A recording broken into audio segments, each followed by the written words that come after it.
Hey everybody, Jim from Cigars. Today I am reviewing the Henry Clay Warhawk.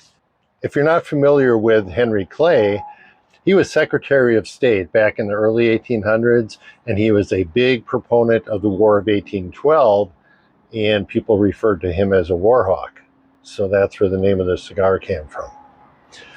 If you think Henry Clay's kind of an obscure figure, this is a pretty obscure cigar. This is an Altadis product. Altadis is a big worldwide cigar conglomerate, and they have a US division that sells parallel brands like Montecristo and some other brands, and Henry Clay is one of their brands. This is a Toro size, which is in their main line of the Henry Clay Warhawk. They've come out with some limited edition Henry Clay Warhawk sizes that have been like 5,000 sticks, which by a cigar release is very, very small. So this is not a big seller, but I've had 4 or 5 of these, and I've really found it to be an interesting cigar. If you're going to have a beauty contest for a cigar, I think this would be one of the top candidates, his last 3 they have on stage, and stuff like that. It's a nice looking cigar. Blonde, very blonde color. It stems from the original Henry Clay cigar that Altadis put out that had a Maduro Connecticut broadleaf wrapper, but the Maduro broadleaf is actually the binder underneath this pale Ecuadorian Connecticut wrapper.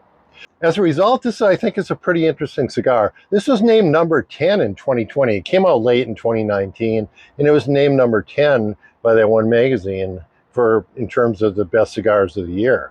So this cigar has gotten a lot of awards, but just not a great deal of attention. I'm going to get this thing lit up and smoke it for a while and get back to you.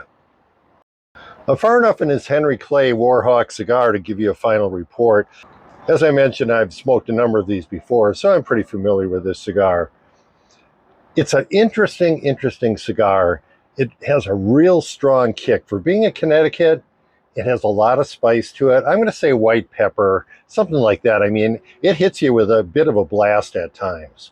So for that reason, I think I would give this about a 7 out of 10 in terms of boldness, but it's really well balanced. And the taste certainly isn't what would go along with that boldness of a cigar.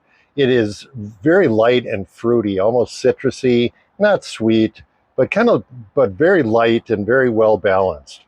Really interesting taste profile. So if you're looking for a Connecticut cigar with a little extra zing to it, this is one you might want to consider. I would liken it to the Rose of Sharon, or maybe the Intemperance EC series. It's a Connecticut with a kick. I guess that's the best way to describe it. But again, light and fruity, kind of a neat taste. I really enjoy this cigar. Burn-wise, construction-wise, it's been excellent, and that holds true of all the other ones of this I've smoked.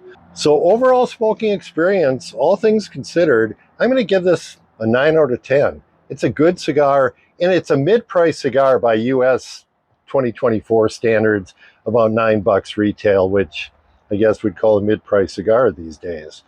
If you get a chance, I've had a couple 5-packs of these. I don't know if I'd consider it box worthy, but certainly if you can pick up a 5-pack of these at a pretty decent price online, I would go ahead and give it a try, especially if you are a Connecticut smoker.